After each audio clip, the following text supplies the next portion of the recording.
साहिब बंदगी सतनाम।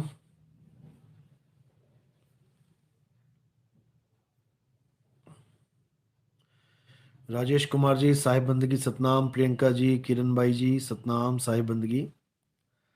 स्नेहा दास साहिब बंदगी। भरत सरोवा, देवीलाल, अंकुरदास सतनाम साहिब बंदगी। जेबी छाबड़ा, जयवती शर्मा सतनाम साहिब बंदगी। रजनीश जी, प्रवीण जी, अनीता सैनी, देवीलाल, सत्य भारती, हरिराम सतनाम साहिब बंदगी। कमलजीत कौर, राकेश, राजीव शाक्या सतनाम साहिब बंदगी। हरि किशन जी, पूजा राय, केशव परमार, भगवती, रमेश जी, पूरन जी सतनाम सतनाम सतनाम। मोहित जी, पंकज जी सतनाम साहिब बंदगी। सुनीता कुमारी। तो आज जो शंका समाधान सेशन चलेगा, बहुत इंपॉर्टेंट सवाल हैं। ये व्हाट्सएप पे आए थे मुझे, तो इनका पूरा खुलासा करेंगे क्या है क्या नहीं। और बहुत से भक्तों के भी मन में ये सवाल आते हैं। तो जो पहला सवाल है, और बताना चाहूँगा कि कोई अगर अपना प्रश्न पूछना चाहता है लाइव तो वो लिखे, लिख के छोड़ दे कमेंट में। जैसे ही समय मिलेगा तो उसके सवालों का भी जवाब दिया जाएगा। सतनाम साहिब बंदगी। वरुण भल्ला जी सतनाम साहिब बंदगी। सतनाम जग्गा सिंह सतनाम साहिब बंदगी।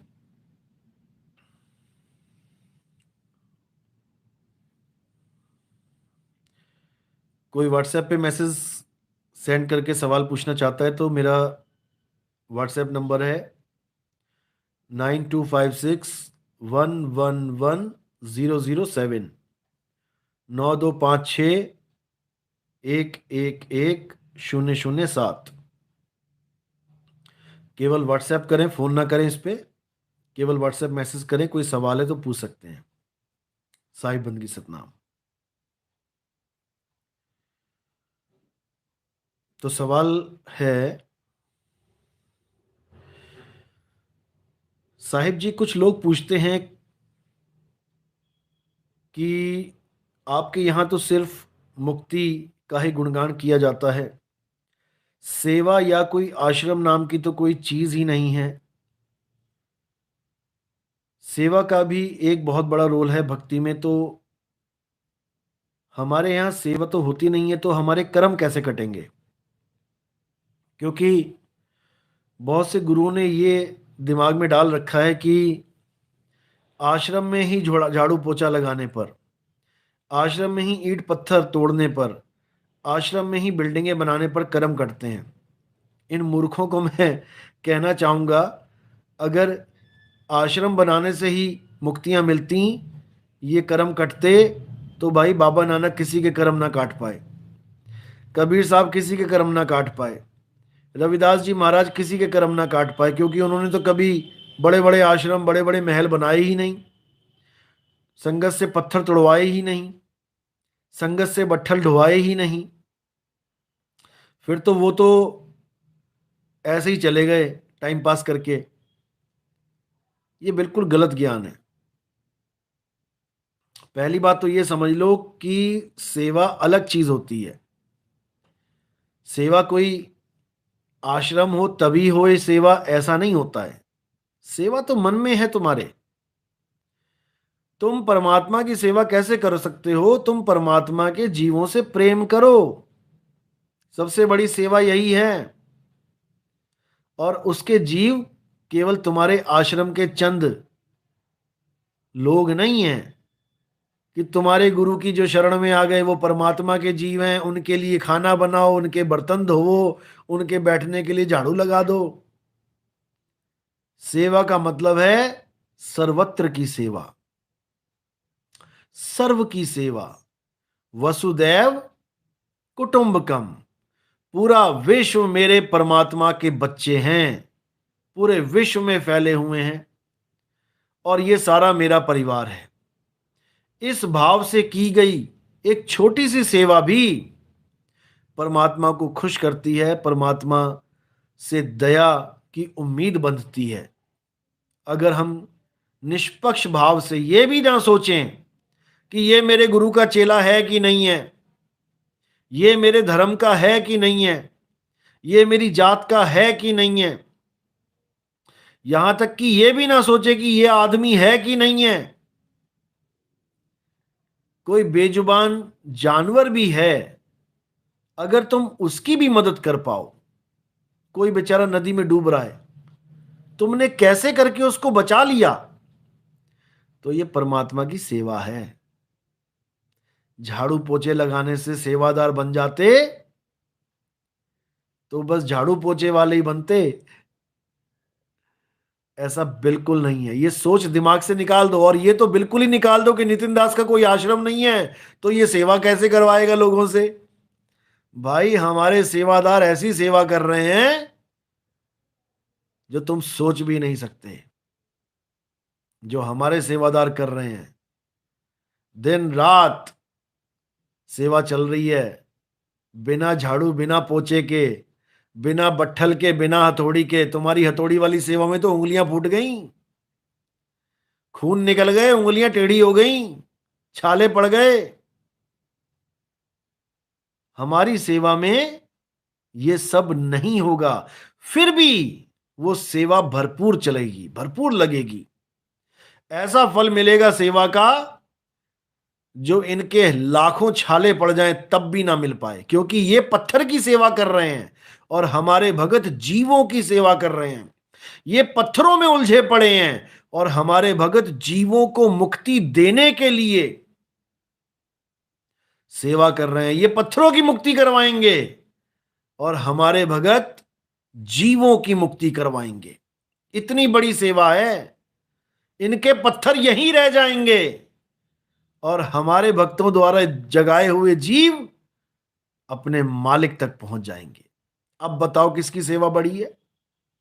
इनकी पत्थर की बिल्डिंगें दोबारा ढह जाएंगी, हमारे भक्तों के द्वारा जगाया हुआ जीव वापस नहीं आएगा। अब बताओ किसकी सेवा ज्यादा बड़ी है। मुझे बड़े दुख के साथ कहना पड़ता है, हमारे ही आश्रम के कुछ चंद गुर्गे वो ये अफवाह उड़ाते फिर रहे हैं कि नितिन दास का तो कोई आश्रम ही नहीं है, तो तुमसे सेवा कैसे कराएगा। सेवा नहीं करोगे तो मेवा कैसे मिलेगा। ओ भाई, अपना मेवा अपने पास रखो। तुम्हारे आश्रमों में सेवा ही करते आ रहे हैं लोग, गांजा भांग अफीम तंबाकू जर्दा तो छूटा नहीं। मेवा की जगह तंबाकू में मिल गया प्रसाद में। तो ऐसी सेवा हमें नहीं चाहिए, हमें ऐसी सेवा बिल्कुल नहीं चाहिए। हम लोगों के हाथों में छाले पड़वाने नहीं आए हैं कि उठा के हथौड़ियां चलाएं और तुम्हारी बिल्डिंगें बनाते रहे। यहां पे बर्बाद कर दिया तुम लोगों ने संसार को, भक्तों के प्रेम को, भक्तों के विश्वास को बर्बाद कर दिया, उनकी मेहनत की कमाइयों को। हमारे ही मदन साहिब का एक आश्रम का महंत क्या बता रहा था, किसी भगत ने फोन किया कि गुरुजी, नितिन दास इतना बड़ा प्रचार कर रहा है तो आप कुछ बोलते क्यों नहीं उसके लिए, कुछ वाहवाही कर दिया करो कभी कभी। वो कहता, देखो जी, नितिन दास जो पैसे मिलते हैं वो कहाँ खर्चता है हमें नहीं पता, दुनिया को नहीं पता। हमें जो पैसे मिलते हैं हम तो आश्रमों में लगा देते हैं। बहुत बड़ा काम कर दिया ना आश्रमों में लगा के। दूसरे गुरु तो लगता है कि किसी और के आश्रम में लगा रहे हैं, सब अपने ही आश्रमों में तो लगा रहे हो। सारी दुनिया का पैसा लूट के तुम लोग ने अपने आश्रम में सुख सुविधाएं तो खड़ी करी हैं। ये स्कॉर्पियो गाड़ी कहां से आ गई, ये इतनी बड़ी बड़ी दीवारें बना दी 1 करोड़ रुपए की, क्या जरूरत थी। साधु कब से दीवारें बनाने लग गया, महलों की तरह दीवारें बना दी तुमने इतनी ऊंची ऊंची। साधुओं को रहने को झोपड़ी नहीं है और ये महाराज जी 1 करोड़ रुपए की दीवार बना के बैठे हैं। शर्म कर लो। इससे अच्छा तो गरीबों की झोपड़ी बना देते, अपने ही भक्तों की झोपड़ी बना देते। सारी उम्र गुरुजी गुरुजी करता वो। ये मन का विस्तार है, जितना मर्जी विस्तार कर ले भाई, यहीं रह जाएगा। एक ईंट लेके नहीं जा पाएगा यहां से, यहीं धरे का धरे रह जाएगा। लोगों का पैसा इन्होंने मिट्टी में दबा दिया। इन लोग से पूछो कि कितने ग्रंथ छापे आज तक, दिखाओ जरा अपना प्रकाशन। तुम संत महात्मा हो, तुम्हारा काम होना चाहिए प्रचार प्रसार का। तुम पूरा प्रकाशन दिखाओ, जब से कोई गद्दी पे बैठा है महंत, और आज तक का हिसाब किताब दिखा दे कि कितने लोगों को जगाने के लिए उसने कितना पैसा खर्चा, गाड़ियां खरीद ली, बिल्डिंगें बना ली, लेकिन प्रकाशन नहीं कर पाए। कोई जाग ना जाए, तुम्हें सुख सहूलतें मिल जाए उनके पैसों से, ऐशो आराम कर लो दुनिया भर का, मार्बल लगा लो बढ़िया से बढ़िया, मुर्दों के जैसे कोई मर जाता है उसकी समाधि बनाई जाती है। अब उस समाधि पे जो लाखों करोड़ों लगा दे, उसमें, उस कबीर पंथी में और एक आम मूर्ख इंसान में क्या फर्क है? इनकी समाधियां देखो जाके, इनकी समाधियां देखो जाके, लाखों रुपए लगा दिए समाधियों पे, दे चमका चमका चमका के मार्बल से।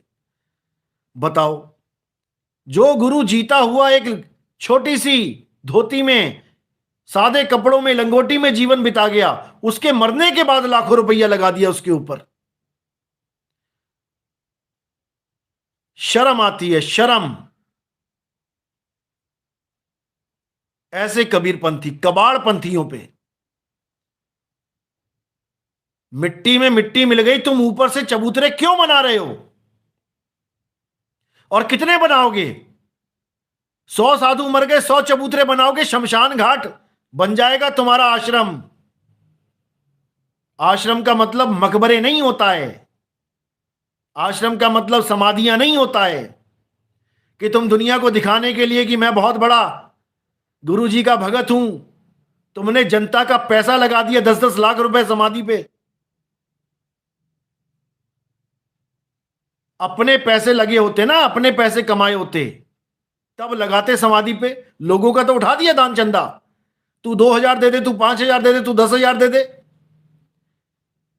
उठा के लगा दी समाधि में, बना दिया। क्या फर्क रहा एक आम आदमी में और एक कबीरपंथी साधु में? यही सब तो कबीर साहब रोकने आए थे, और ये मदन पंथ भी इससे ना बच पाया, इन समाधियों से। आज कोई साधु खत्म हो जाता है, उठा के 5 लाख 10 लाख रुपया लगा देते हैं उसकी समाधि पे। और अभी इनको कह दो कि कोई पुस्तक छाप दो 1 लाख रुपए में, मुफ्त बांटेंगे गांव में, तो इनको पिस्सू पड़ जाएं, इनकी हालत खराब हो जाए।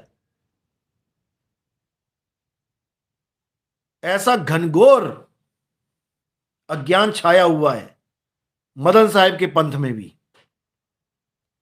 और कुछ तो ऐसे निकम्मे हैं जो बंबई जाएंगे सर्दियों में और वहां पे भीख मांगेंगे, हमें गुरुजी की समाधि बनानी है, पैसा दे दो, चंदा दे दो। उनके चेलों से उनके नाम पे चंदा लेके और अपने आश्रम में जाके लैट्रिन बाथरूम बना के और टीवी खरीद के बैठ जाते हैं। अब नाम तो क्या लूं मैं, नाम लूंगा तो धोती में आग लग जाएगी। लेकिन ऐसा ही हाल है, ये अपनी आंखों से देखा है मैंने। और किसी को नहीं समझ में आ रहा, झूठ लग रहा है, तो फोन नंबर है मेरा, दे रखा है मैंने। ये हालत इस पंथ की हो चुकी है। ये सब बंद होना चाहिए। कबीर पंथ का मतलब शमशान घाट पंथ नहीं है कि तुम लाखों रुपए लगाते रहो समाधि पे। वो मगहर में एक समाधि बहुत है, मगहर में एक समाधि बहुत है।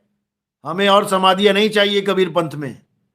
36 लाख गुरु बने बैठे हैं, 36 लाख समाधियां बन गई, कब्रिस्तान बन गया आश्रम का। बात होनी चाहिए मुक्ति की, बात होनी चाहिए सेवा की। सेवा क्या है?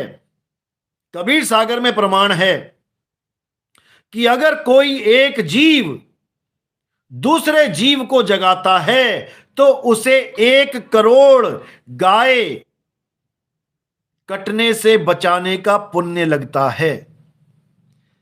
यह है असली सेवा।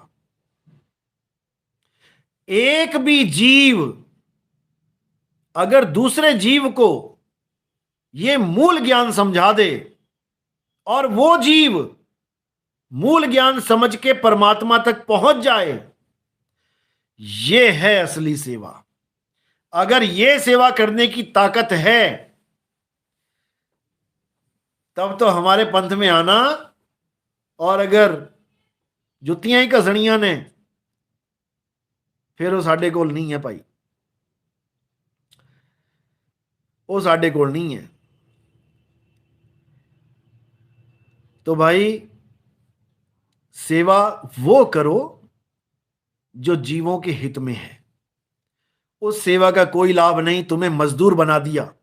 इन गुरुओं को चस्का लगा हुआ है बिल्डिंगों पे बिल्डिंग बनाने का। 1 महीने तुमसे काम करवाते हैं, 2-3 महीने बाद वही बिल्डिंग ढा देते हैं दोबारा। फिर नई संगत आ गई बेवकूफ बनाने के लिए, फिर उनको बट्ठल उठवा दिए। 500 रुपए दिहाड़ी है एक आम आदमी की, एक आम दिहाड़ीदार की। 20-20 हजार बंदे लगा देते हैं काम पे। सोचो, 20,000 गुणा 500, लगाओ हिसाब। इतने पैसे इनके फ्री में बच रहे हैं, और तुम जैसे मूर्ख सोच रहे हैं कि हम बड़ी सेवा कर रहे हैं। सेवा नहीं कर रहे हो, तुम अपना जीवन बर्बाद कर रहे हो, क्योंकि नाम उनके पास है नहीं। बस सेवा ही करवा करवा के तुम्हारी हालत खराब करवा देंगे। और सारी उम्र सेवा करने के बाद जब तुम बूढ़े हो जाओगे, चाहे उन डेरों में रह के देख लेना, जब तुम बूढ़े हो जाओगे तुम्हें घर का टिकट कटवा देंगे। एक भी डेरे में वृद्ध आश्रम नहीं है। पूछो इन लोगों से कि क्यों नहीं है।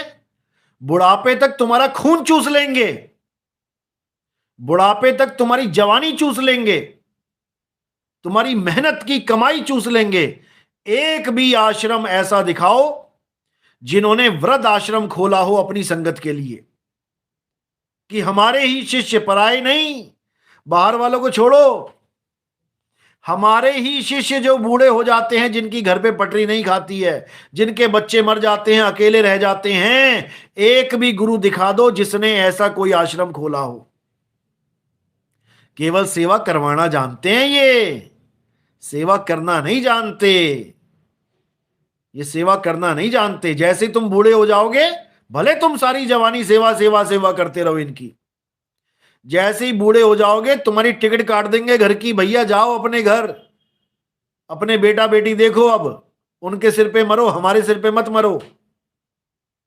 ये हाल है इन आश्रमों का। हमने अपनी आंखों से उन लोगों को गांव वापसी करते देखा है, जिन्होंने सारी उम्र इन डेरों में 5 नाम जपते मर गए। अपने घर वालों से उनकी ना बनी, बाबा जी करते रह गए। और लास्ट में बाबा जी ने क्या किया? चल हट, तू कौन मैं कौन। बुढ़ापे में आके फिर उन्हीं बेटे और बहू की शक्ल देखनी पड़ी जिसके साथ बनती ना थी।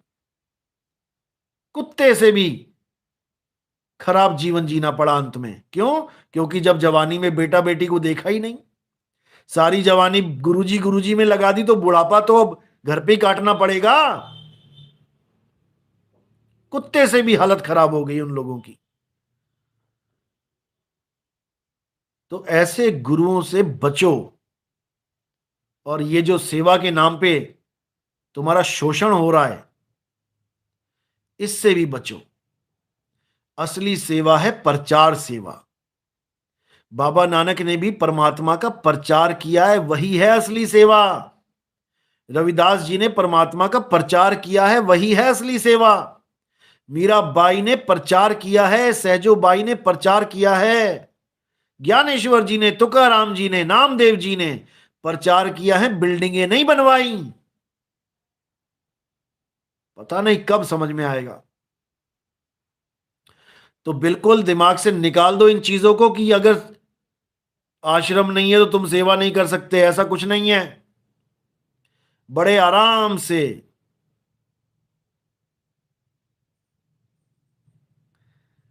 अरविंद सिंह तोमर वृद्ध आश्रम के नाम पर कहते हैं कि मैंने जवानी में ही मुक्त कर दिया, मेरे यहां कोई वृद्ध नहीं होता। सही बात है, ये जवानी में मुक्त कर देते हैं। चलो, अब समझ लो अच्छी तरह कि कोई आश्रमवाद नहीं होना चाहिए। गुरु का एक छोटा सा घर होना चाहिए, कोई झोपड़ी मान लो, या फिर उसका अपना घर। ये लोगों का पैसा ये बड़े बड़े आश्रम बनाने में नहीं लगना चाहिए, बिल्कुल नहीं लगना चाहिए। अगर कोई प्रोग्राम करना है तुमने, ठीक है, टेंट भी मिलता है किराए पे, खाना भी मिलता है किराए पे, सब कुछ मिलता है किराए पे। साल में एक दो प्रोग्राम कर लिए, किराया भाड़ा संगति इकट्ठा करके कर लेगी। क्यों लाखों करोड़ों की जमीन लेनी वहां पे? लोगों का पैसा तुम दबा दो जमीन में, उसके बाद तुम चौधरी बन के घूमो कि मेरे इतने आश्रम है।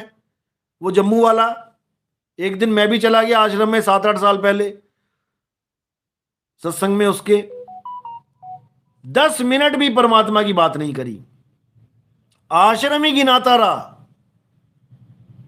मेरे वहां आश्रम, मेरा बंबई का आश्रम किसने देखा, सुंदर है कि नहीं है, किसने देखा, फूल कैसे लगे, पत्तियां कैसी लगी, ये कैसे लगा।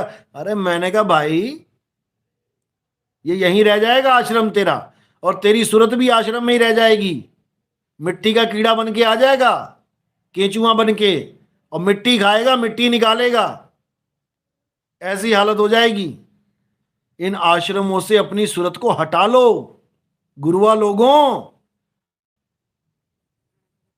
आम जनता तो मरेगी मरेगी, 84 में जाएगी, तुम्हारा भी वहीं रास्ता, तुम्हारा भी टिकट वहीं का कट रहा है। संभल जाओ। हम सतलोक से चल के आए हैं, आश्रम बनाने आए हो तुम सतलोक से चल के मिट्टी में। सतलोक के आश्रम कम पड़ गए थे जो तुम यहां बनाओ 300-300 आश्रम। बेवकूफ बना रखा है दुनिया को इन लोगों ने।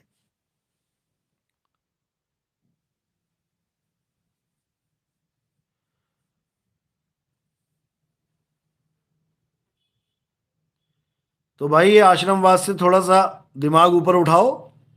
ये जितने बड़े बड़े आश्रम वाले हैं, ये सब इसी मिट्टी में मिलने के लिए बैठे हुए हैं। यहीं रह जाएगी इनकी, यहीं रह जाएगी इनकी सुरता जो लगानी थी परमात्मा के साथ।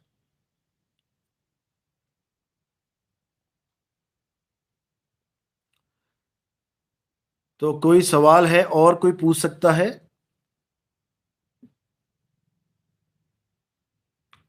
अरविंद सिंह, अरे साहब ये मनुष्य योनि को बर्बाद कर रहे हैं, प्रचार के नाम पर कितना पैसा बर्बाद कर रहे हैं, सत्य कह रहे हैं। अरे प्रचार के नाम पर बर्बाद करें तो अच्छी बात है, लेकिन प्रचार के नाम पे आश्रम बना के बैठ जाते हैं, बताओ। प्रचार प्रसार अलग चीज होती है। टीवी पे करो, पोस्टर छापो, बैनर लगाओ, घर घर पुस्तकें बांटो, ये प्रचार होता है। और उठा के तुम 10 लाख, 10 करोड़, 20 करोड़, 100 करोड़ उठा के तुम जमीनें खरीद लो, उसमें क्या प्रचार हो रहा भाई? तुम लाट साहब बन जाते हो, मेरी इतनी जमीनें, मेरी इतनी जमीनें, मेरे इतने बड़े बड़े आश्रम।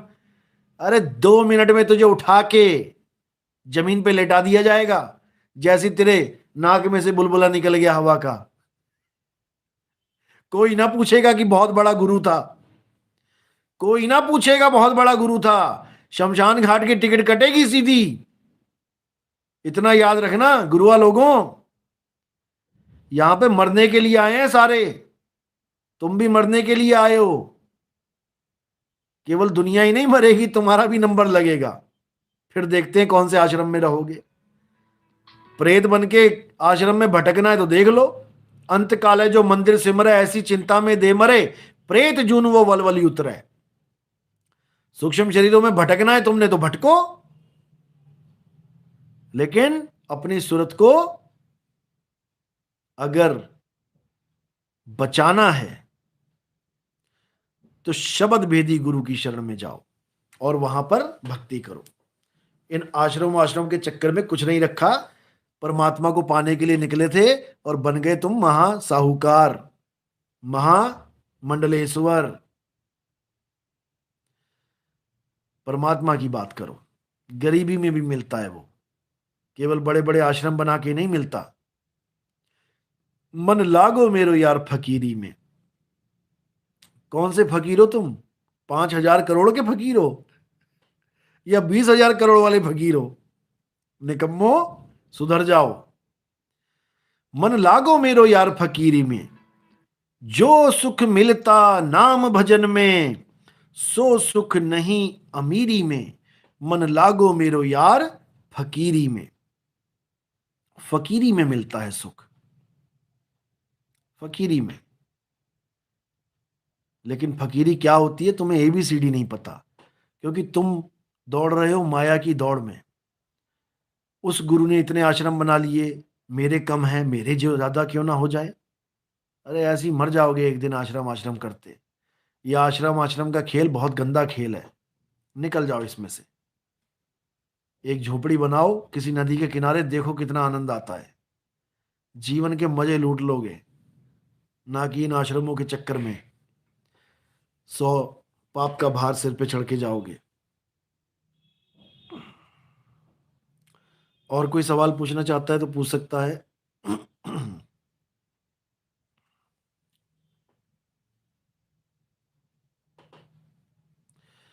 हिमांशु गुप्ता, गुरुदेव क्या सब कुछ होना मतलब पहले से ही निश्चित है, या फिर हमारे पास कुछ चॉइसेस करने की फ्रीडम होती है?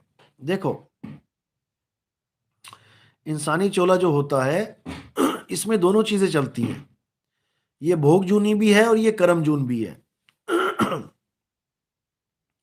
जैसे कबीर साहब ने जब सदना कसाई को समझाया लीला करके, तो सदना कसाई बकरों को काटता था और बकरे सदना कसाई को काटते थे अगले जन्म में। ये टिट फॉर टैट चलता ही जा रहा था, सब कुछ चलता ही जा रहा था। लेकिन अब जिस पे मालिक ने दया करनी है तो कसाई पे भी कर देगा वो। तो उसके लिए कोई कसाई नहीं है, कोई वैश्या नहीं है। गणिका वैश्या थी। आज के साधु संत को कह दो जी वैश्या वहां पे रहती है जी, जाओ जरा थोड़ा उसको मिलाओ, वो कभी ना जाए। उसको अपनी इज्जत की पड़ी है। हाय, मैं वैश्यालय में चला गया तो लोग क्या कहेंगे। कबीर साहब को क्या बोला था उन्होंने? गणिका तारी। गणिका का नाम लेके भजन तो गा लेते हो, लेकिन क्या किसी गणिका को आज तक तुमने ज्ञान समझाया है? तुम भी तो चले जाओ किसी गणिका के पास, लेकिन तुम खड़े नहीं हो सकते वहां पे। तुम्हें इज्जत प्यारी है, तुम्हें उसकी मुक्ति प्यारी नहीं है।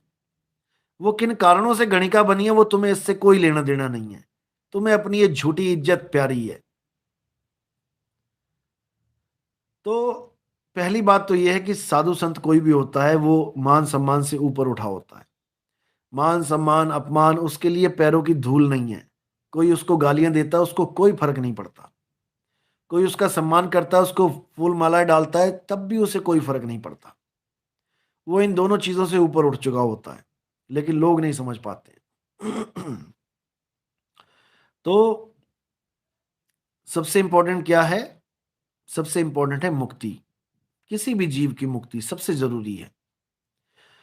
तो कर्म जो होते हैं वो भोग भी सकता है, आदमी भोग रहा है, और जो नए कर्म है वो बना भी सकता है, बना भी रहा है। तो दोनों ऑप्शन होती है हमारे पास, केवल इंसानों के पास, भोग जून और कर्म जून। अब जिस पे परमात्मा की दया होती है, जो पहले से निर्धारित है कि मैं बकरे को काट रहा हूं तो बकरा मुझे काटेगा, मैं बकरे को काट रहा हूं तो बकरा मुझे काटेगा। अब अगर जब परमात्मा दया कर दे तो वो हमें एक रास्ता दे देता है कर्म को खत्म करने का। और वो क्या है? वो है क्षमादान।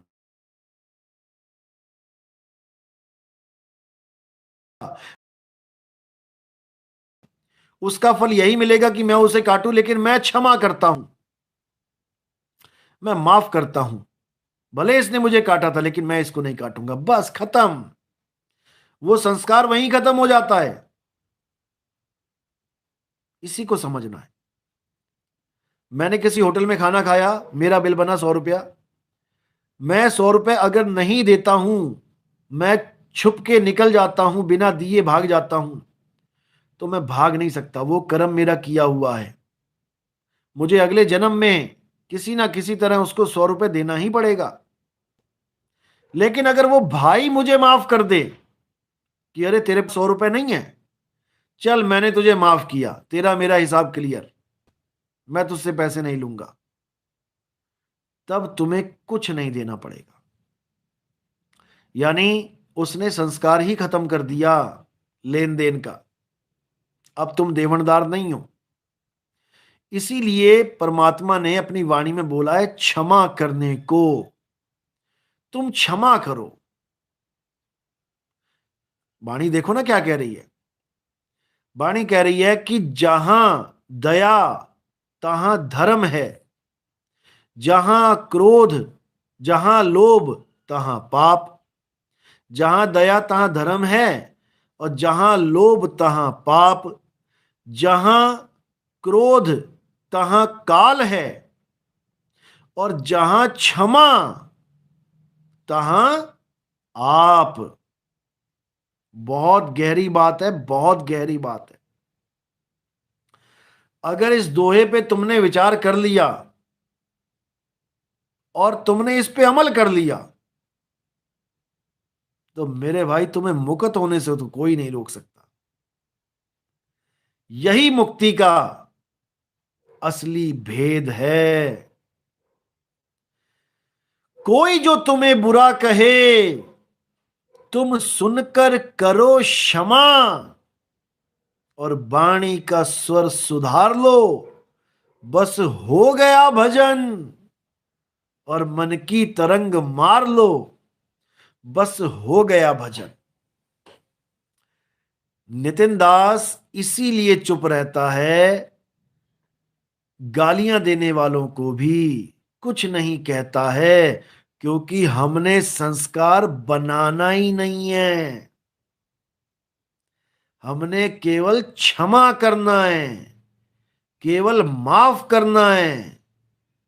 कोई जो हमें बुरा कहे तो सुन के करो क्षमा। लेकिन यहां पे बड़का साधु बैठे हुए हैं, उसने मुझे ऐसा कैसे कह दिया, मैं उसे श्राप देता हूं। अरे भाई, तेरा ही श्राप तुझे ही लगेगा वापस आके, क्योंकि ये प्रकृति है।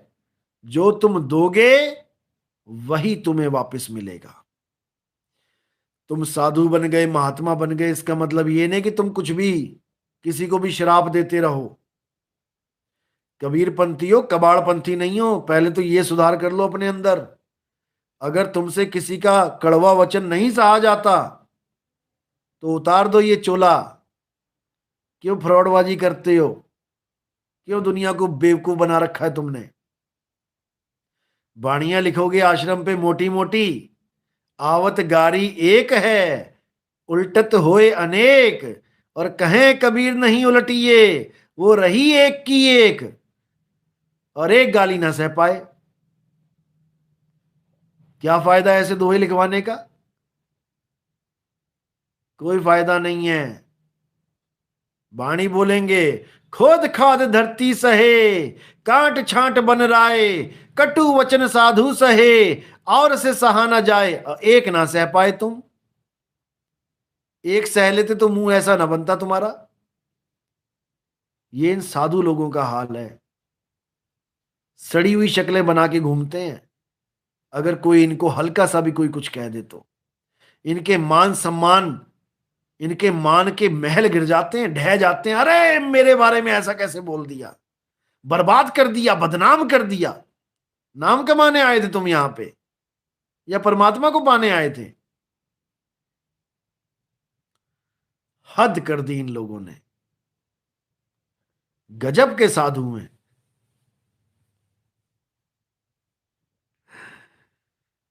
तो भाई ऐसे ही चलेगा? तो सवाल पे आते हैं। सवाल था कि सब कुछ निर्धारित है या हम भी कुछ करते हैं? हम करते हैं। हम क्षमा करते हैं। केवल क्षमा ही है तुम्हारे हाथ में भाई। जितना करते जाओगे उतने आनंद में रहते जाओगे। इसलिए माफ करते चलो माफ। किसी ने कुछ कह दिया, चलो ठीक है, माफ है। हाँ, किसी ने कुछ जानबूझ के पंगा ले लिया भाई तुमसे, जबरदस्ती, मान ही नहीं रहा है, तो कानून का दरवाजा है, तुम कुछ मत करना। तुम कुछ मत करना। फिर कानून करेगा। वो भी एक तरह से माफी है, तुमने झापड़ नहीं मारा, तुमने लठ नहीं बजाए, एक तरह से माफी कर दिया उसकी नादानियों को। अब कानून देखेगा। कानून पे भरोसा रखो, सब बिके हुए नहीं है, ऐसा नहीं है कि सारे बिक गया है। बहुत से अच्छे वकील भी हैं, बहुत से अच्छे जज भी हैं जो बिल्कुल सही फैसला देते हैं, आप विश्वास रखो। ऐसे ऐसे जज हैं, मैं क्या बताऊं, मैं देखता रहता हूं जजों के फैसले। ऐसे सुपीरियर जज हैं कि क्या फैसले देते हैं, बहुत सुंदर।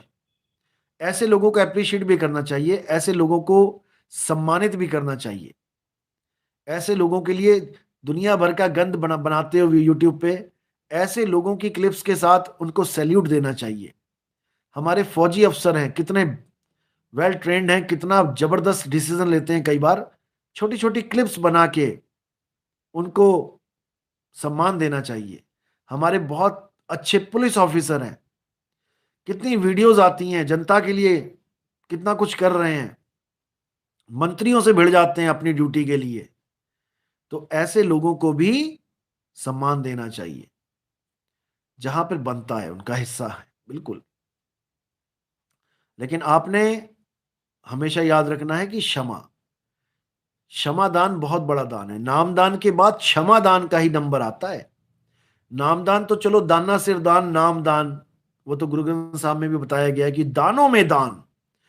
3 लोग का सारा सामान बेच दो, धरती आकाश बेच के भी अगर किसी को दान दे दो तो वो भी छोटा पड़ जाता है नाम दान के आगे। नाम दान का मतलब है किसी को किसी का स्वरूप का ज्ञान मिल जाए, आत्म ज्ञान मिल जाए, मुक्ति का ज्ञान मिल जाए, उसको नाम दान कहते हैं। दाना सिर दान, नाम दान, तो वो तो सबसे बड़ा दान है, वो तो परमात्मा ही दे सकता है। लेकिन एक आम आदमी केवल क्षमा दान देता रहे तो वो भी किसी संत महात्मा से कम नहीं है। वो भी एक बहुत बड़ा संत है जो भले ग्रस्त में है लेकिन लोगों को माफ करना जानता है। उम्मीद है कि आपको जवाब मिल गया होगा। सब कुछ निर्धारित है, अपने आप ही होता है, लेकिन एक बीज है जो आप डाल सकते हो, और उस बीज का जो फल है वो मुक्ति है। और कोई सवाल है तो आप पूछ सकते हैं। व्हाट्सएप पे भी मैसेज कर सकते हैं, 9256111007।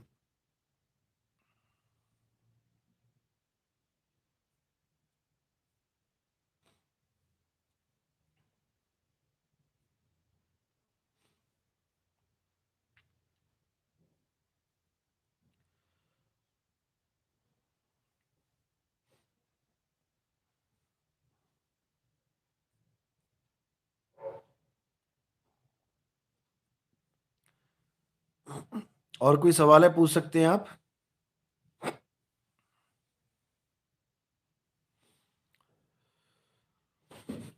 इसका जवाब जो वेलकम लॉस्ट है, इसका जवाब आपको मिलेगा, अभी वो सेशन नहीं है। और कोई सवाल आप पूछ सकते हैं।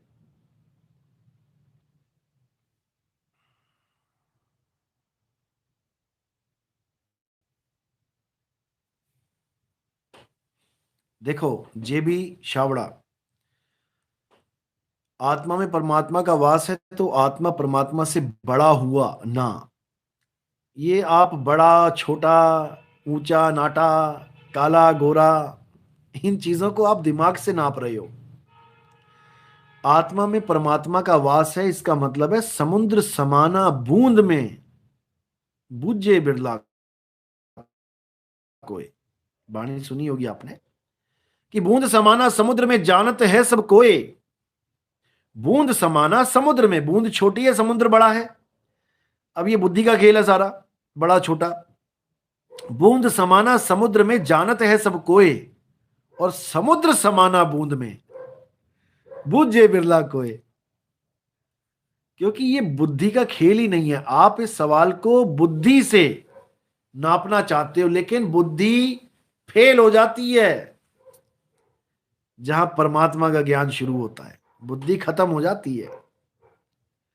इसको आप बुद्धि के द्वारा नहीं जान सकते, इसको अनुभूति के द्वारा जान सकते हैं कि आत्मा में परमात्मा जब आपको मिलेगा, जब आपको अनुभव होगा कि अरे बाप रे बाप, ये चीज मैं लेके घूम रहा हूं, ये आनंद, ये सागर, आनंद का सागर मैं लेके घूम रहा हूं अपने साथ, तब आपको समझ में आएगा कि आत्मा में परमात्मा कैसे है। आत्म में राम, राम में आत्म।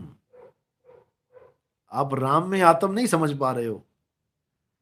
आत्म में राम है तो राम में आत्म है, यानी एकमिक है, अलग नहीं है। राम कबीरा एक भय हैं, कोई ना सके पछाणी, अलग नहीं है। अगर कोई परमात्मा को खुद से अलग करके देखता है तो असल में वो परमात्मा को जानता ही नहीं है, ना वो खुद को जानता है, क्योंकि वो खुद को ना जानकर दिखने वाली चीज के पीछे पड़ जाएगा। मैंने परमात्मा को देखा, मैंने परमात्मा के प्रकाश को देखा। अरे भाई, जो देखा वो माया है। जो दिखे सो माया संतो, जो दिखे सो माया। ये देखने दिखाने वाला खेल ही नहीं है, ये जानने वाला खेल है, हो जाने वाला खेल है। मैं परमात्मा ही हो गया, तू तू करता तू भया, मुझ में रहा ना हूं। इसको समझना है। जब ये समझ में आ जाएगा तब समझ में आएगा परमात्मा होता क्या है।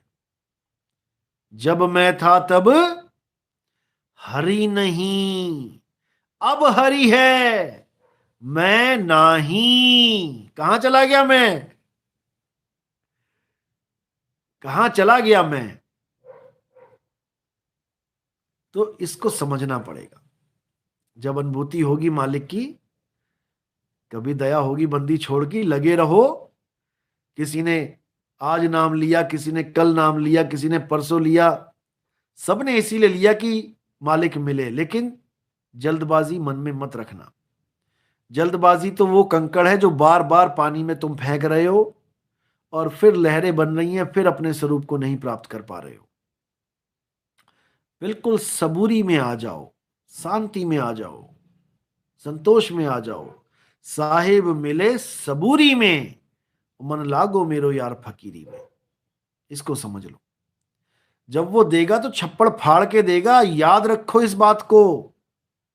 मंगते ही मत बने रहो, रोज मांग रहे हो, रोज मांग रहे हो। जब वो देगा, बिन मांगे मोती मिले, मांगे मिले ना। भीख मांगना नहीं है उससे, बस तुमने दरवाजे पे हाजिरी देनी है। तुम दरवाजे पे खड़े रहो बस, बिना मांगे मोती मिलेंगे। द्वार धनी के पड़े रहो और धक्का धनी का खाओ। कब हूं धनी निवाजी हैं और जो दर छाड़ न जाओ। कब हूं धनी निवाजी हैं, विश्वास रखो। विश्वास सबसे बड़ी चीज है। विश्वास नहीं रखोगे तो दरवाजा छोड़ दोगे। दरवाजा छोड़ दोगे तो काल का दाव लग जाएगा, भगा भगा के मारेगा। इसलिए द्वार धनी के पड़े रहो। धनी इतना इतना निर्बल नहीं है कि तुम्हें बचा नहीं पाएगा, बचाएगा वो। और वो बचाता कैसे है ये भी बता देता हूं मैं। अरे लोह चुंबक की प्रीत ज्यों, लोह को लेती उठाए, और ऐसा शब्द कबीर का, काल से लेत छुड़ाए। चुंबक की तरह ले जाएगा खींच के तुम्हें, और तुम कहोगे कि गुरुजी ये क्या हो रहा है। लगेगा पता, करते रहो, इंतजार करो, सबका नंबर आएगा, सबका। बस जो खड़ा मिलेगा उसकी लॉटरी खुल जाएगी, और जो छोड़ के चला जाएगा वो बेचारा 84 में धक्के खाएगा। बात इतनी सी है। समझ में आ जाए तो बहुत अच्छी बात है, नहीं तो वक्त तो खुद ही समझा देता है।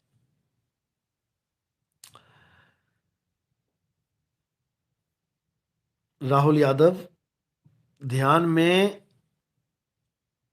मन भटक जाता है, मन नहीं भटक जाता है, भटक तुम जाते हो, मन तो भटकाता है। मन का काम भटकाना है। मन के मते न चालिए, और मन है पक्का दूत। मन के मते नहीं चलना है। मन जाता है तो जाने दे, और तू थाम के राख शरीर। उतरा पड़ा कमान से क्या कर सके तीर। कुछ नहीं कर पाएगा। तो मन को अपना काम करने दो, और तुम अपना काम करो। मन को मार गगन चढ़ जाओ, मान सरोवर पैठ नहाओ। तो समझना पड़ेगा, दुश्मन को समझोगे तभी उस पर विजय प्राप्त करोगे। दुश्मन कौन है? दुश्मन कोई और नहीं है, दुश्मन है हमारा मन। एक भजन सुना दो, बहुत समय हो गया। ऐसा करो, सेशन बंद करो और भजन ही सुन लो तुम पहले।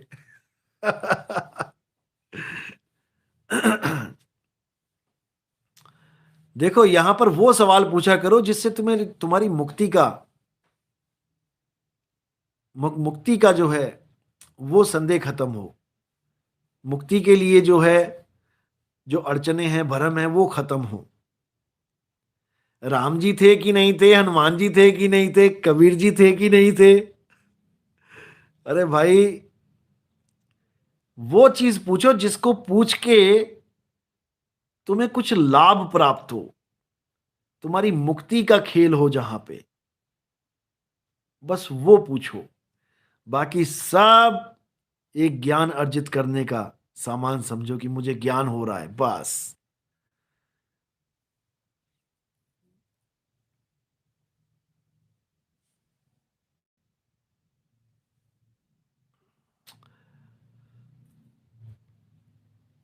बहुत सी वाणियां होती हैं, देखो। कई जगह कबीर साहब ने अगर अकेला ब्रह्म भी लिख दिया है तो इसका मतलब ये नहीं कि वो काल निरंजन ब्रह्म की बात हो रही है। जैसे कई जगह लिख देते हैं गुरु और सतगुरु, लेकिन दोनों में भेद होता है। ऐसे ही ब्रह्म, पार ब्रह्म में भी भेद है, लेकिन कई जगह ब्रह्म भी लिखा गया है, लेकिन भाव को पकड़ा जाता है, केवल लिखे को नहीं पकड़ा जाता है। तो यहां पर एक ही ब्रह्म और नहीं कोई, सर्वत्र रमा कबीर है सोई। तो ये वाणी को समझो, सर्वत्र रमा कबीर है सोई, तो कबीर तो ब्रह्म है नहीं। तो ये ब्रह्म कहां जा रहा है इशारा? ये पार ब्रह्म की तरफ जा रहा है। कबीर आत्मदेव है, आत्मा ही कबीर है, और शब्द को आत्मा ही कहते हैं। शब्द हमारा तू शब्द का, सुन मत जा सरक। जो चाहे निज रूप को, यानी जो चाहे आत्म स्वरूप को, तो शब्द ही ले परख।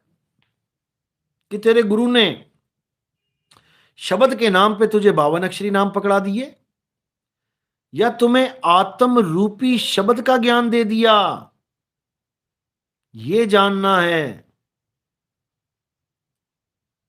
तभी समझ में आएगा। आत्म देव ही कबीर है। कक्का केवल नाम है, बब्बा ब्रह्म शरीर, रारा सब में रम रहा, वाको नाम कबीर। जो सब में रम रहा है वही कबीर है। कौन रम रहा है? आत्म देव रम रहा है। आत्म देव ही कबीर है। बस इतना समझ लो। मन निरंजन है। 3 गुण, रजोगुण, सतोगुण, तमोगुण, ये तीनों गुण हमारे त्रिदेव हैं। माया अष्टांगी है। 5 तत्व, 3 गुण, त्रिगुणी माया अष्टांगी है। तो इसी को समझना है। सारा खेल तुम्हारे सामने है। हर शरीर एक कबीर सागर है। यही है तुम्हारा ग्रंथ, यही कबीर सागर खुला हुआ है। अब इसी में तुम्हें कबीर रूपी सागर को जान लेना है। कबीर ही सागर है। उस सागर को पहचानो, इस ग्रंथ को पढ़ो।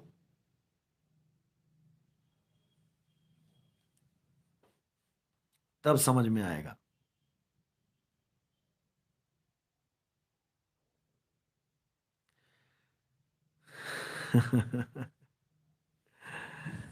चलो,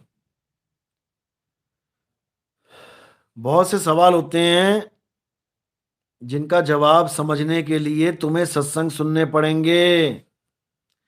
कम से कम, कम से कम 52 सत्संग सुनो, उसके बाद कोई सवाल करो।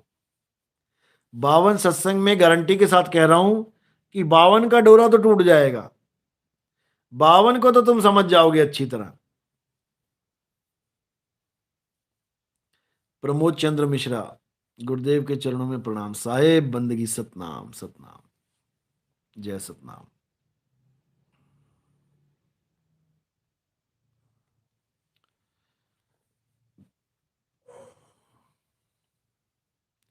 सूक्ष्म जगत होता है कि नहीं? बिल्कुल होता है, किसने मना किया कि नहीं होता है? सूक्ष्म जगत में ही तो तुम अपने 8 घंटे बिताते हो, जब सोते हो तो सूक्ष्म में ही जाते हो। और सूक्ष्म में बहुत कुछ होता है, बहुत लीलाएं होती हैं सूक्ष्म में, ऐसा नहीं है कि सूक्ष्म नहीं होता है।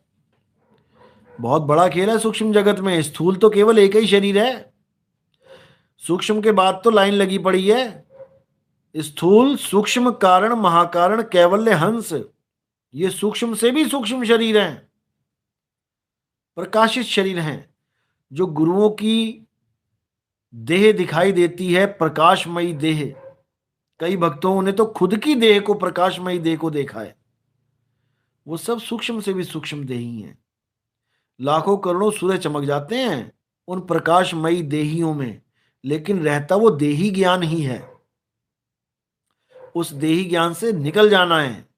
देही ज्ञान सब जगत बखाने, विदेही ज्ञान कोई बिरला जाने। और ध्यान विदेह और नाम विदेहा, दो लख पावे मिट्टे संदेहा। दो लख पावे, पहले ध्यान विदेह का ज्ञान होना चाहिए कि ध्यान कैसे करना है, और फिर नाम विदेह की प्राप्ति होनी चाहिए कि वो शब्द गुरु है क्या। जब वो प्राप्ति होगी तब तुम्हारे संदेह खत्म होंगे, ना कि किसी गुरु के कहने से संदेह खत्म हो जाएंगे। वो प्राप्ति का सौदा है भाई, प्राप्ति करके ही संदेह खत्म होगा। और कोई सोचे मेरे गुरु ने मुझे आ करके नाम दे दिया, मेरी मुक्ति हो जाएगी, सारी जन्म लगे रहना, सारा जन्म बीत जाएगा तुम्हारा। जब तक वो चीज प्राप्त नहीं हुई तब तक कुछ नहीं होने वाला। और वो प्राप्त तब होगी जब नी अक्षर ध्यान करोगे, बिना कोई चीज मन में लाए, बिना विचार के, विचार शून्य हो जाओगे, उसके बाद वो वस्तु मिलेगी। केवल विचार शून्य हो जाने से मुक्ति नहीं होती है। लोग विचार शून्यता को मुक्ति बना के बैठ गए कि विचार शून्य हो गए जी, मुक्ति होगी, मेरे कुछ विचार नहीं आता। अरे विचार नहीं आता ये भी एक विचार है, आ तो गया। ये सोचना कि मुझे विचार नहीं आया ये भी एक विचार ही है। ये सब तब खत्म होगा जब शब्द गुरु आ जाएगा। शब्द गुरु आया, तुम कुछ सोच ही नहीं सकते, चाह कर भी नहीं सोच सकते, चाह कर भी। जब शब्द गुरु दया करता है तो सब कुछ खत्म हो जाता है। हम है शब्द, शब्द हम माही, और हमसे भिन्न और कछु नहीं। ये सारे विचार, ये सारे कर्म, ये सारे कांड खत्म हो जाते हैं, खत्म, खत्म, बाय बाय टाटा, खत्म। ये सब हो जाते हैं खत्म अकर्ता भाव में आके। अकर्ता भाव में, अकर्ता भाव में सारे कर्म खत्म, और तुम निष्पाप हो जाते हो, निष्कलंक हो जाते हो, तुम ही निष्कलंक अवतार हो जाते हो। समझ जाओ इस बात को। सुमेर दास जी कुछ पूछ रहे हैं, गुरुदेव यदि किसी जीव की रक्षा करें और उसके कीड़े पड़े हुए हैं, और यदि उसकी जान बचाएं, तो यदि वो कीड़े मारेंगे तो क्या करेंगे, पाप लगेगा क्या? देखो, मारते तो हम एक एक सांस में पता नहीं कितने जीवों को हैं, सोच भी नहीं सकते। लेकिन जब कीड़ों की बात आती है तो कीड़े किसी गाय के पड़े हुए हैं, या किसी आदमी के ही मान लो, बहुत से ऐसे केस आते हैं, किसी बच्चे के पेट में कीड़े हैं, या किसी के अंग कट गया है उसमें कीड़े लगे हैं।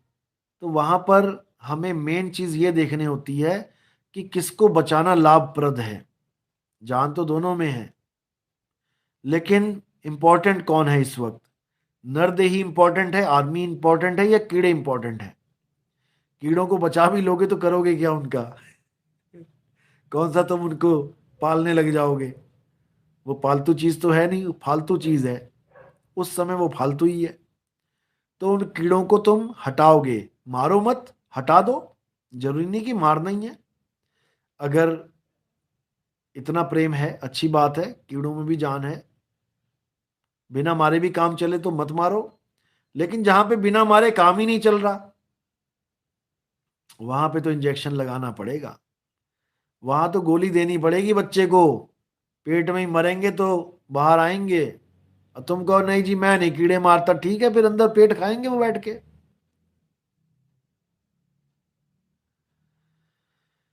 तो जहां पर गाय की जान बचानी इंपॉर्टेंट है, वहां कीड़े नहीं देखता डॉक्टर। वो तो स्प्रे करता है और कीड़े मर मर के गिरते हैं नीचे।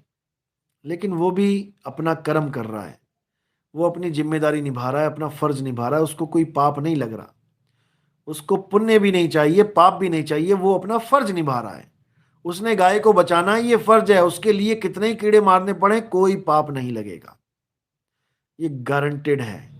क्योंकि वो फर्ज निभा रहा है, और फर्ज के आगे कोई पाप नहीं लगता। फौजी एक फर्ज निभा रहा है, AK-47 ले रखी है सामने, दुश्मन आ गए 100, तो उसकी AK-47 गोलियां चलाने से चूक नहीं सकती।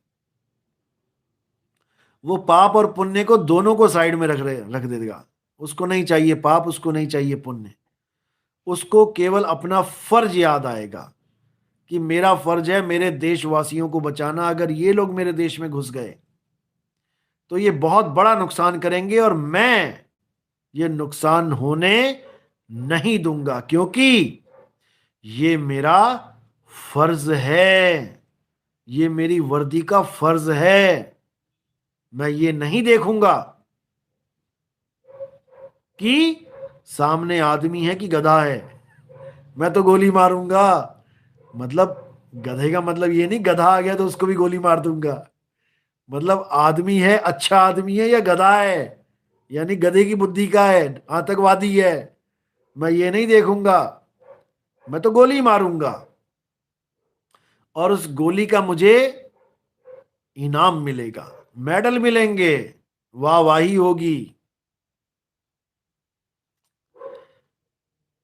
गुरुदेव पूरी रात आपके सत्संग सुनता रहता हूँ, मोबाइल फोबिया हो गया है, कुछ समाधान समाधान करे। एक से एक चेले हैं भाई, क्या बताऊं मैं। मोबाइल फोबिया हो तो अपना मोबाइल दान दे दो किसी को, काम आ जाएगा थोड़े दिनों के लिए। कुछ दिनों के लिए दान दे दो, कोई और भी कुछ फायदा उठा लेगा, तुम्हारी बीमारी दूर हो जाएगी। क्योंकि हमारे सत्संग जो सुनने लग जाए, फिर और उसको और कुछ नहीं भाता। असल में मार्केट में खूब चाय बिक रही है, और हमारा जब रसगुल्ला जाता है मुंह में, तो सारी चाय फीकी पड़ जाती है। दिक्कत ये है। कई लोग मैसेज करते हैं, फोन करते हैं, जब से आपके सत्संग सुनने शुरू किए किसी और के सत्संग सुनता ही नहीं हूं। अरे भाई मैंने कब मना किया? मैंने कब मना किया कि किसी और के सत्संग मत सुनो, सबके सुनो। अरे सबका हुक्का लीजिए, साचा शब्द निहार, और पक्षपात मत कीजिए। ऐसे कमेंट मत भेजो भाई, जो मैं ही ना बोल पाऊं। पक्षपात मत कीजिए, कहे कबीर विचार।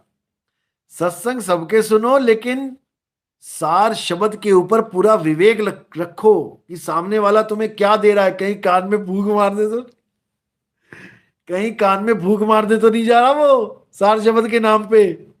तुमसे 5,000 रुपए भी ले ले आश्रम बनाने के नाम पे, और कान में फूंक मार के बोले यही सार शब्द है।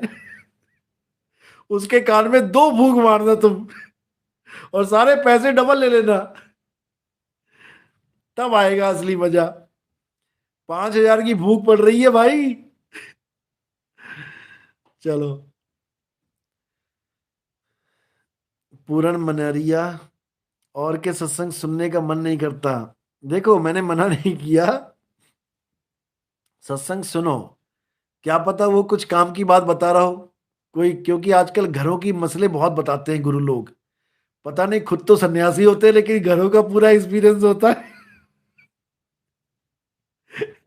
ऐसे ऐसे बाबा सत्संग करते हैं घरों पे जिन्होंने खुद कुछ ना पहना हो, ऊपर से नीचे तक बिना कपड़ों के हैं, लेकिन घरों के ऊपर, सास बहू के झगड़ों के ऊपर इतना अच्छा सत्संग कर देंगे, जैसे पूरा एक्सपीरियंस लेके बैठे हुए हैं यहाँ पे। तो बहुत सी चीजें हैं जो उन सत्संगों में भी मिल जाती हैं। तुम्हारा कोई झगड़ा हो गया घरवाली से, तुम्हारी माँ से कोई कुछ खटपटी हो गई, तो उसमें सॉल्यूशन निकल जाता है। वो बहुत अच्छी अच्छी बातें बता देते हैं। तो दुनियावी बातें सुननी है तो और भी सत्संग सुन सकते हो, लेकिन खरी खरी सार सुननी है, उसके लिए हमारे सत्संग है। सतगुरु ऐसा चाहिए जैसा सूप सुहाए, और सार सार तो गई रहे, थोथा दे उड़ाए। तो अगर थोथा प्रेमी हो तो भाई और भी सुनो, अच्छी बात है। लेकिन अगर केवल सार को जानना है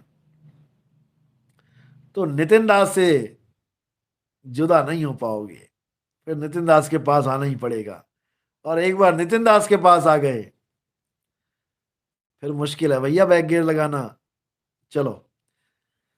विनीश कुमार पाली से, साहिब सतगुरु तो एक ही होता है, लेकिन मेरे कहने का मतलब ये है, शब्द गुरु ने नितिन साहिब को सुना है, वैराग साहिब नहीं मिले, पहले उसे सुना होगा। क्या बोल रहे हो भाई, मैसेज ही कर लेना। चलो। अब विदाई का समय हो गया है। चाहता तो नहीं कि विदा होंगे, लेकिन आगे का भी कुछ प्रोग्राम है तो उसको भी निपटाना पड़ेगा। तो खूब आज कॉमेडी क्लास लगी है सत्संग में। ऐसे ही हंसते रहो, बसते रहो। यहाँ नहीं बसना है, यहाँ से निकल जाना है। चलो। बोलिए सतगुरु बंदी छोड़ सतगुरु सत्य कबीर साहिब की सदा ही जय हो। और मैंने जो प्रोग्राम कैंसिल किए हुए हैं उसमें कुछ प्रोग्राम अभी भी सिलेक्टेड हैं, वो मैं आपको बताना चाहूँगा। 26 तारीख को लखनऊ में, 26 जनवरी को एक स्कूल में मैं जा रहा हूँ बच्चों के पास। झंडारोहण भी करेंगे और उनको सत्संग भी देंगे। 600-700 बच्चे हैं, उसका लाइव प्रोग्राम चलेगा, आप आनंद ले सकते हैं। और 28 तारीख, 26 की ही शाम को कानपुर में प्रोग्राम है। जो कानपुर में नाम दीक्षा लेना चाहते हैं वो कानपुर आ सकते हैं। आप संपर्क करें, मेरे ही नंबर पे मैसेज करें कानपुर का एड्रेस लेने के लिए, या आप विजय जी का नंबर ले सकते हैं। मैं नंबर बोल रहा हूं, आप उनसे एड्रेस ले सकते हैं।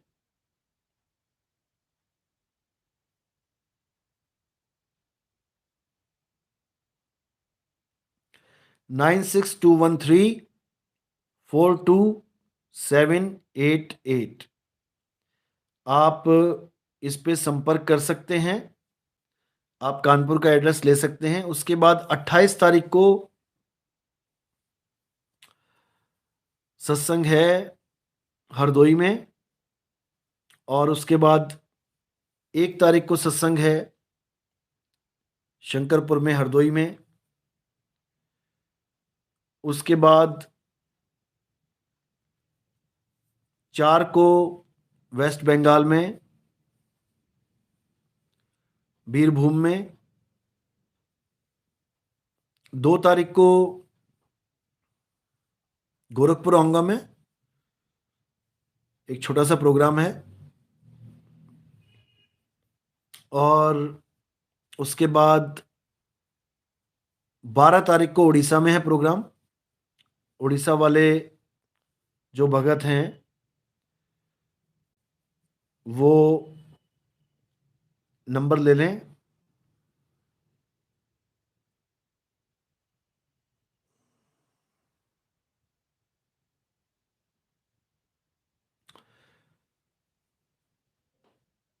7846985839।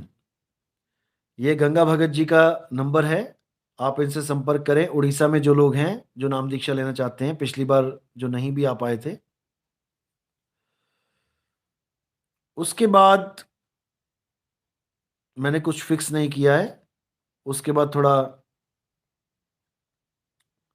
कुछ काम पेंडिंग है, वो पूरा करेंगे। और उसके बाद प्रोग्राम बनेंगे एमपी के, छत्तीसगढ़, महाराष्ट्र, कर्नाटक, केरल, गोवा का, और उसके बाद पंजाब से स्टार्ट करेंगे। पंजाब, हिमाचल, हरियाणा, राजस्थान। तो आज का सत्संग यही समाप्त करते हैं, शंका समाधान यही समाप्त करते हैं। और परमात्मा से अरदास करता हूं कि आप लोगों का विवेक ऐसे ही बढ़ता जाए, और जितने भी काल के दूत हैं ये भरमाने की कोशिश तो करते हैं, लेकिन अब आपको भरमाना मुश्किल है अगर आप अच्छी तरह ज्ञान को समझ गए हैं, क्योंकि इनका काम ही यही है। अब एक नया काल का दूत आ गया है, नया तो नहीं है, पुराना ही है, जो कह रहा है मदन साहब को कबीर साहब कहां से मिल गए, मदन साहब तो कितने सालों के बाद आए, कबीर साहब तो बहुत पहले आके चले गए। और उससे कोई ये पूछे कि तुम्हारे गुरु को कैसे मिल गए कबीर साहब 1997 में, कबीर साहब कब आए, तुम्हारा गुरु कब आया, और 1997 में कबीर साहब मिल गए। अपनी अपनी कहते ना पंजाबी च, अपनी मंजी थले सोटा नहीं मारदा कोई, अपनी चारपाई के नीचे डंडा मार के नहीं देखेंगे, दूसरे की चारपाई दिखेगी पूरी। भाई तुम्हारी जानकारी के लिए बता दूं, कबीर साहब के लिए कोई समय निश्चित नहीं है कि वो कब आते हैं और कब जाते हैं। वो बंदी छोड़ हैं, वो चाहे हम दोनों के बीच में खड़े हो जाएं प्रकट होके। तो अभी तुम्हें कबीर साहब की लीला को नहीं पता, मत पंगे लो, कबीर साहब को जानो। वो किसी समय के अधीन नहीं है, वो काल के अधीन नहीं है, वो काल से परे हैं। जिस दिन ये तुम्हारे अंदर घुस गई बात, उस दिन तुम कबीर साहब की ABCD जान पाओगे। तो मैं अरदास तो फिर भी करूंगा परमात्मा से कि तुम्हारा भी भला हो जाए, समझ पाओ कबीर साहब को कि वो इन बंधनों से मुक्त हैं। चलो, तो आज का सत्संग यहीं समाप्त करेंगे। और जो भगत नाम दीक्षा लेना चाहते हैं वो प्रथम दीक्षा फोन पे ले सकते हैं, और जो घर से बाहर नहीं निकल सकती महिलाएं, क्योंकि अलाउड नहीं होता है घर से बाहर निकलना, दूर जाना, वो भी फोन पे नाम दीक्षा ले सकते हैं, अभी स्टार्ट कर सकते हैं। तो आज का सत्संग यहीं समाप्त करते हैं। बोलिए परमपिता परमात्मा की सदा ही जय हो। साहिब बंदगी सतनाम।